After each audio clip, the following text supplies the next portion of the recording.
슈퍼적인 인터뷰, 더불어민주당 법률위원장 맡고 계시는 광주 광산갑 박균택 의원 나오셨습니다. 안녕하십니까? 예, 안녕하십니까? 박균택입니다. 예.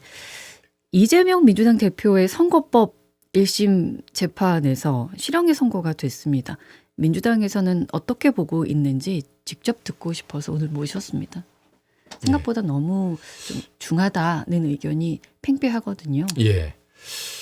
저를 비롯해서 민주당의 그 어떤 사안에 관심이 있는 그 법률가 출신 국회의원들 모두가 무죄라고 예상을 했고 또 좀 합리적인 견해를 갖거나 이 사건에 대해서 아는 분들은 무죄가 나올 수밖에 없는 사건이라고 얘기했는데 이게 유죄가 나오다 보니까 상당히 충격들을 많이 받은 상태입니다. 예. 이제 하나하나 여쭤보겠습니다. 왜 무죄가 나올 것이라고 생각을 했었는지 이제 워낙에 이제 결과가 나오고 나서 분석들을 많이 하시거든요. 이런 부분은 아닌데 이런 부분은 그래 좀 맞고 이런 부분 너무 과하고 이런 얘기들이 많이 있어서 처음에는 이제 무죄가 될 것이다라고 생각하셨던 이유는 뭐였을까요? 이게 증거상으로도 그렇고 법리상으로도 그렇고 유죄가 날 수가 없는 사건이라고 생각을 했기 때문에 그렇습니다. 예. 김문기 씨 관련해서는 안다 모른다는 기억의 영역에 불과하기 때문에 네. 이 부분을 행위를 처벌한다고 되어 있기 때문에 행위에 관한 거짓말을 해야 처벌을 할 수 있도록 되어 있는데 안다 모른다는 행위와 무관한 내용 아닙니까? 예. 그렇기 때문에 당연히 그 법리상 무죄가 날 수밖에 없다고 생각을 했고 그 부분은 무죄가 난 것이 맞는데 예. 문제는 그 트집 잡기식 그 유죄가 나버린 거죠. 어떤 그 국힘 의원이 골프를 친 것처럼 조작을 하려고 단체 사진 10명이 찍은 사진 중에 4명 부분만 오려가지고 편집해서 확대를 하는 사진을 게시를 했습니다. 이렇게 골프를 쳤다고. 그러니까 이재명 대표가 방송에 나가서 하다가 그 사진이 조작됐다고 얘기를 했습니다. 근데 그 말 중에 보면은 마치 골프를 친 것처럼 몰아가기 위해서 사진을 조작을 했더군요. 확인해 보니까 그런 사진이 조작된 것이었습니다라고 얘기를 했는데 예. 앞에 마치 골프를 친 것처럼이란 말, 이 말을 빼내 가지고 의미를 확대한 다음에 골프를 쳐놓고 안 쳤다고 거짓말을 했다라고 지금 유죄를 선고를 했습니다. 근데 이재명 대표는 여기에 대해서 골프를 쳤냐 안 쳤냐 질문을 받아본 적도 없고 골프를 쳤다 안 쳤다 답을 해본 적도 없는데 그것을 의미를 캐내서 그렇게 얘기를 한 것이죠. 그래서 사진 조작 행위를 얘기를 했는데 그 앞에 그 뭐 스치듯이 지나간 말 한마디를 가지고 유죄를 선고했기 때문에 믿을 수가 없는 수긍할 수가 없는 판결인 것입니다. 그리고 두 번째는 그 백현동의 그 식품연구원 부지 용도를 바꿔주는 과정에서 국토부의 협박을 받았냐 안 받았냐 이게 이제 쟁점이 되는 것인데 네. 이 부분도 이재명 대표는 그런 말 자체를 한 적이 없거든요. 요지를 추려보면 뭐냐면 성남시에 5개의 공공기관이 있었는데 국토부가 바꿔달라고 협박을 했다.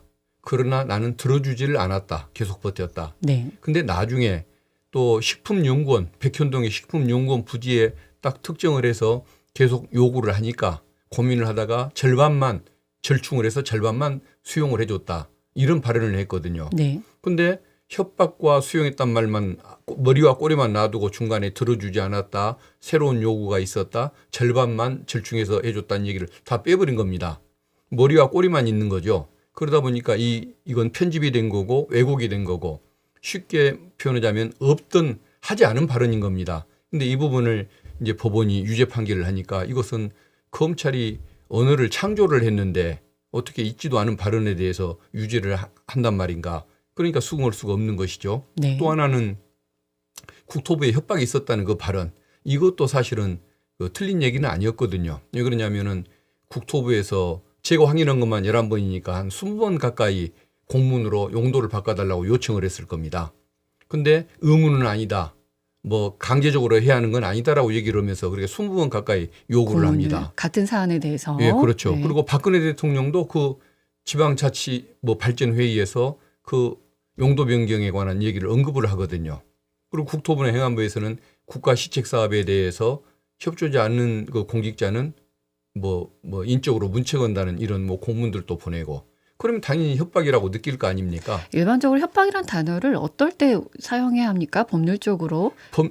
법률적으로 보면은 그 나의 요구를 듣지 않았을 때 네. 뭔가 정신적, 뭐 신체적 불이익을 가할 것처럼 겁을 주는 것. 네. 이걸 협박이라고 하니까 물론 이게 심적인 압박을 많이 느끼던 상황을 협박이라고 표현했던 것이 좀 부정확한 표현이거나 과장된 표현일 수는 있겠지만 네.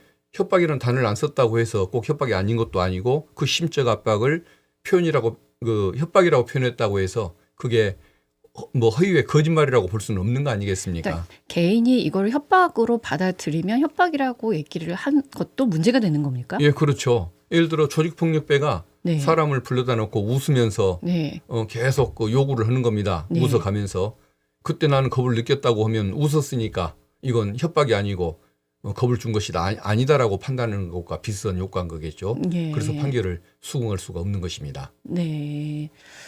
그리고 이제 1심 결과가 나오고 나서 많이 민주당에서 요동을 좀 쳤을 것 같은데 예, 어떻습니까? 분위기는? 충격들을 많이 받았고 이건 어떻게 해서 법원이 그 해당 재판부가 이렇게 편견이 있지 않고서는 내릴 수 없는 그런 판결을 내렸는데 여기에 대해서 그냥 원인이 뭐냐 대책을 어떻게 세워야 할 것이냐에 대한 얘기들을 많이 하고 있습니다. 근데 네. 원인에 대해서는 그 변론이나 변론 방향이나 변론 활동의 문제는 없었던 것 같다.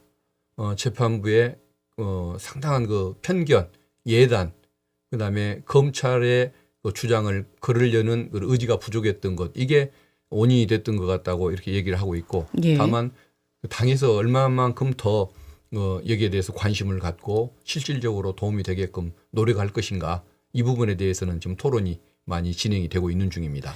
근데 주장할 거는 제대로 잘 주장했다고 얘기한들 1심에 있었던 재판부는 그렇게 판단을 하지 않았던 거 아닙니까? 이제 민주당이 얘기했던 거하고는 반대로 판단을 했기 때문에 그렇다고 하면 지금까지 끌고 왔던 그 기조를 그대로 가는 게 맞을까요? 라는 의미 좀 듭니다.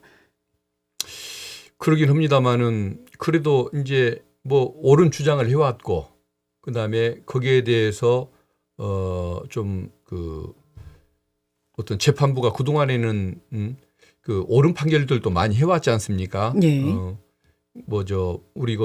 우리 방통위 결정에 대해서도 위법하다는 결정도 용기 있게 내렸고 그리고 또 뭐 대통령실에서 원하는 그 뭐 시위 집회 시위 관계자들 구속도 영장도 다 기각을 하고 그런 신뢰를 주는 모습을 많이 보여왔기 때문에 그걸 신뢰를 했던 것인데 그 예상에서 벗어나는 그 편견 때문에 이런 이상한 판결이 내려졌다고 해서 또 이 변론적 어떤 방향이나 활동이 문제가 없었음에도 불구하고 억지로 또 바꿀 수는 없는 것이니까 조금 더 보강하는 노력 이것은 필요하겠지만은 근본적으로 방향을 수정할 수는 없다는 생각이 듭니다.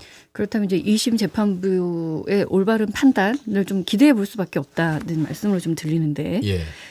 그래서 이제 저희들은 예. 뭐 또 그걸 사람에 따라서 달라지는 판결 이걸 너무 또 기대하다 보면 운에 기대는 문제가 있을 수 있는 거 아닙니까? 예. 그래서 지금 현재 생각하는 것은 그 국민들을 상대로 이 쟁점이 뭐다. 그리고 어떤 점이 문제고 어떤 점이 수긍할 수가 없다라는 것을 분명히 알리기 위한 좀 노력을 하려고 합니다. 그래서 전 국민이 이 사건에 대해서 알고 배심원이 되고 판단을 하고 그리고 그 국민들이 감시의 눈으로 법원을 바라보고 있다고 한다면 법원도 좀 더 그 경각심을 갖고 함부로 그 쉽게 검찰의 그 요구를 눈 감고 넘어가는 이런 일은 안 하지 않겠습니까?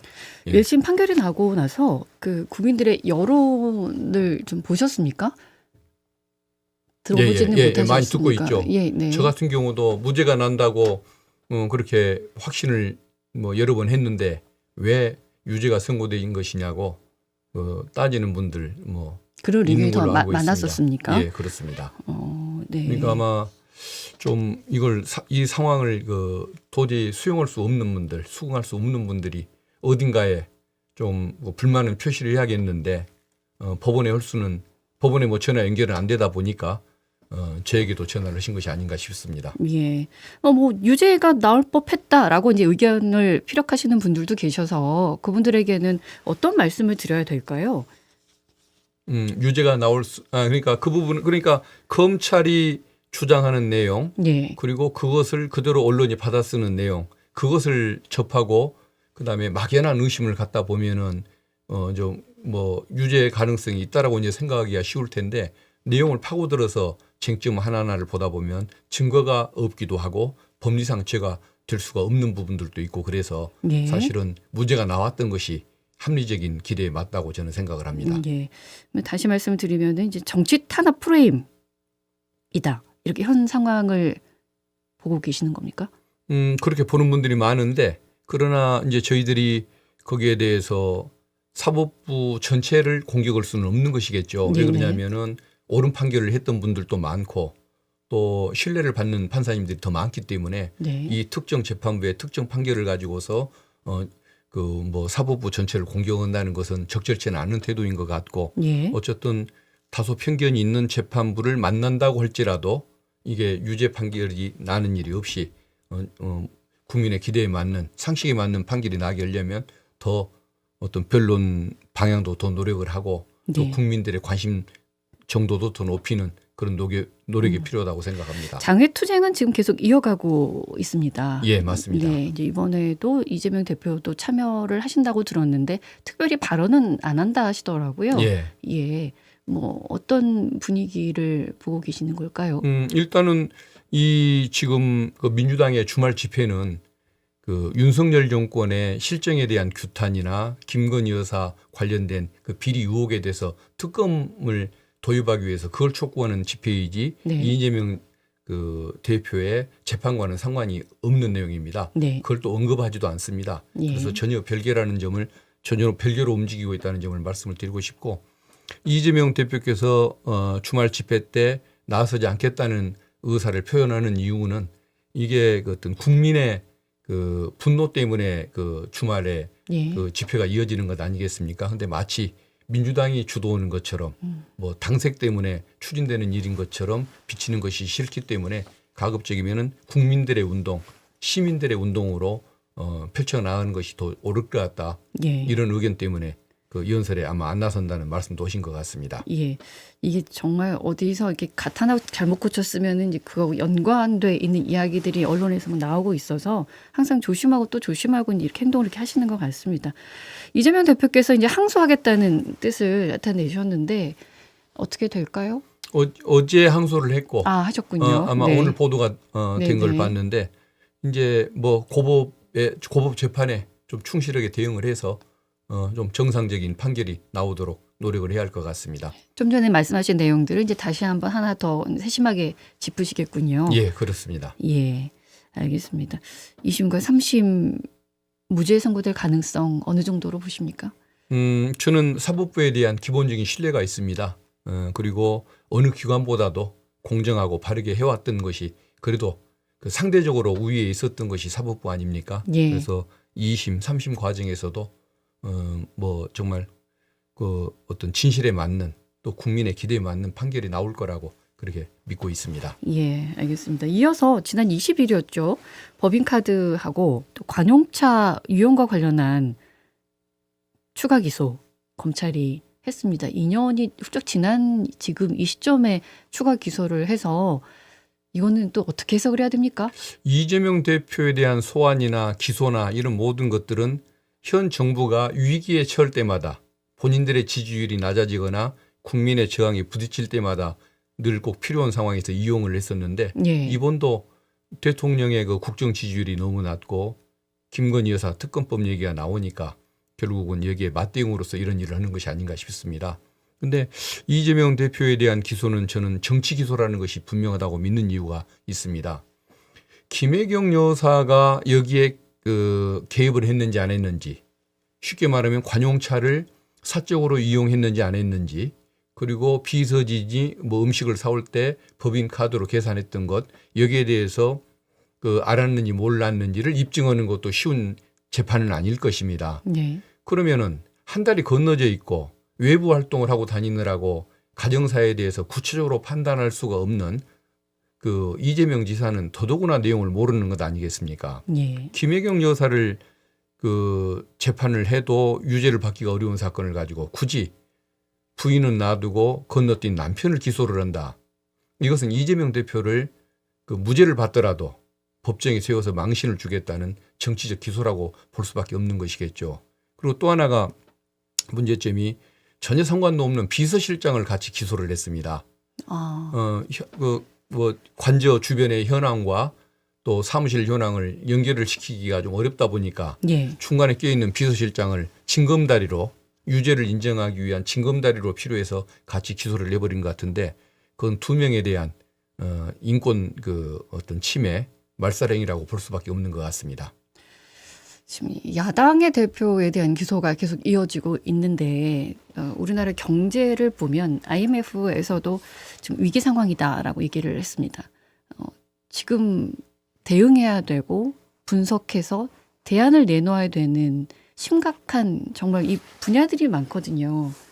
북한과의 관계, 외교의 관계, 경제 관계 이거를 서로 여야가 머리 맞대고 논의를 해도 될까 말까 한 상황이라고 좀 국민들은 너무 불안에 떨고 있는데 계속해서 이렇게 사실은 이거는 유죄가 판단되기 어려워요라고 생각한다 하더라도 기소가 됐다면 거기에 대한 대응은 꾸준히 해야 되는 거 아니겠습니까? 예. 이렇게 시간을 할애하다 보면 언제 민생을 챙길지 국민의 한 사람으로서 정말 이거는 안타까운 생각이 들거든요. 예. 민생은 어떻게 챙겨야 됩니까?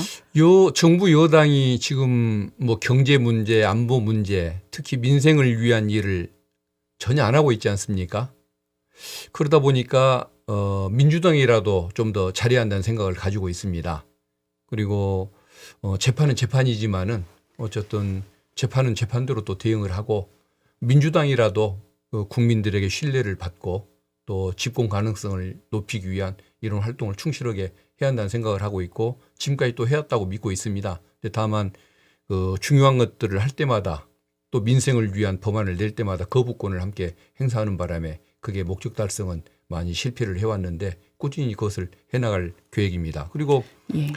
지금 현 정부는 3대 국정 목표가 보면은 경제 문제도 민생 문제도 안보 문제도 아닌 것 같습니다. 첫 번째는 김건희 여사 보호, 두 번째는 야당 대표 정적 죽이기, 세 번째가 전 정권 문재인 정권 죽이기, 세 가지 검찰 수사를 통해서 뭔가 그 목표를 달성하겠다는 이런 태도를 가지고 있는 것 같은데 결국은 국정을 유지할 자격이 없다고 저는 생각을 하거든요. 그래서 결국은 현 정부의 그 문제점 심판하고 필요하면 임기라도 단축시키는 활동을 하는 것, 그게 저는 최고의 민생이라고 생각을 하고 있습니다. 그래서 저는 개인적으로 또 법사위원으로서 현 정부의 그 임기 단축이라도 필요하면 그걸 위해서 노력을 하는 것, 이게 결국은 대한민국의 정상화나 국민의 행복을 위해서 필요한 일이라는 목표 의식을 가지고 있습니다. 예.